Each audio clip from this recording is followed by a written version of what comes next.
back to another episode of Renaissance Room Podcast. And in today's episode, I just recently finished watching the Shanquella Robinson video, and this won't be a long episode, but I think what pains me the most about this and this situation, and just continuously how dehumanizing and desensitizing it is to see people die on the internet. And it's almost like we look at this stuff like it's not real. Like, this isn't somebody's life, and like this isn't someone who is like human.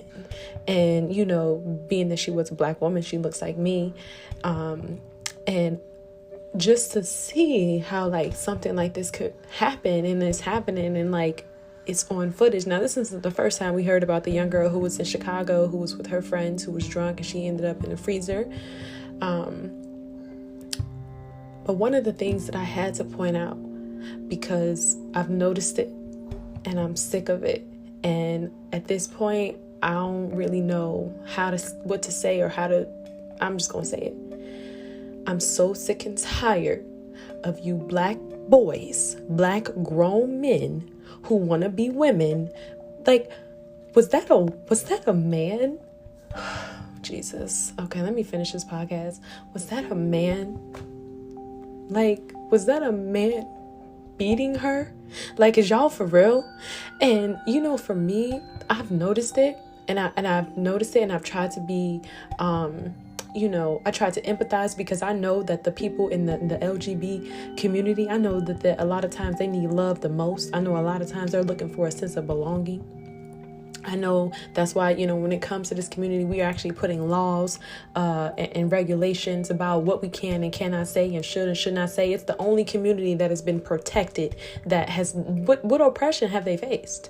It's people out here like, come on, I'm Black. We ain't even got to talk about it. And the world goes so hard for protecting this community, but like, this is what's happening. Oh my gosh, I'm just trying to finish this. The fact that this is normalized, like the fact that, you have these men who want to be women so far to the point that they literally forget that they're men. Like, is this a man beating her? Are you serious? I know God is good. But I'm sick of it. I'm sorry. Like, I can't get with it. I cannot get with it. I had gay friends who, were gay at the time. And even though, we had our conversations and things like that, they always knew that they were men though, and that they would hold the door. They were, you know what I mean? And I say that, I know there's like, chivalry, but they knew their place. They'll help you with certain things. I remember telling another gay guy how I was on the plane one time and I couldn't get my luggage in the overhead bin because it was heavy. I had this big old carry-on that was super stuffed. And I remember asking the flight attendant to help me. He was a gay dude, gay man, gay Black man. And he literally was like, no. Like, I can get one in, you get the other.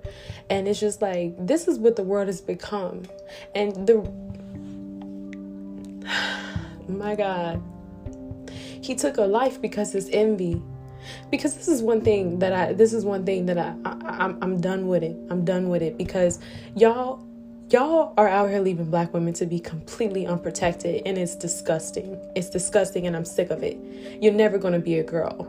And guess what? Because you cannot be what you want to be, now you're going to project that. Now you feel like you have to kill. You see what I'm saying?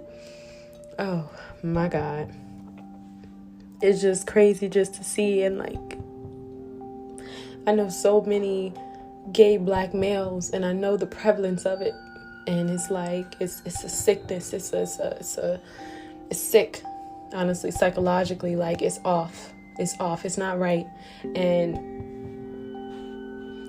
the fact that these are two gay men in this video beating this girl, and like, nobody's talking about that.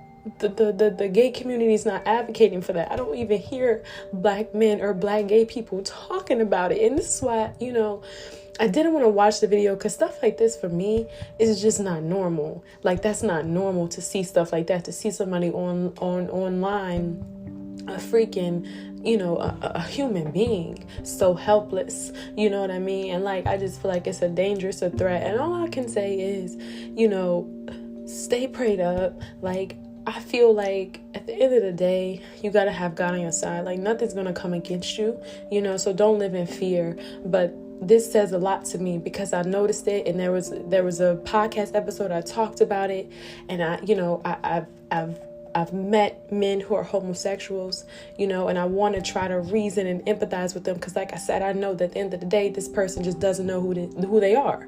You know what I mean?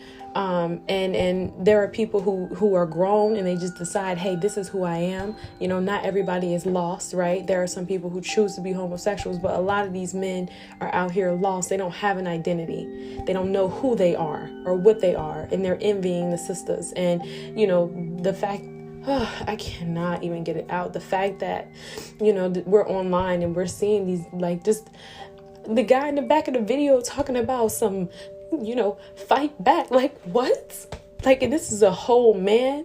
And, I'm just sick of it. I'm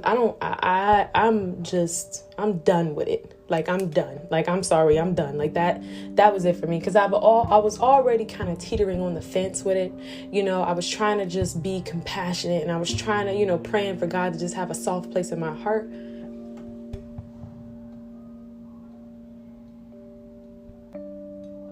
But I'm done with it.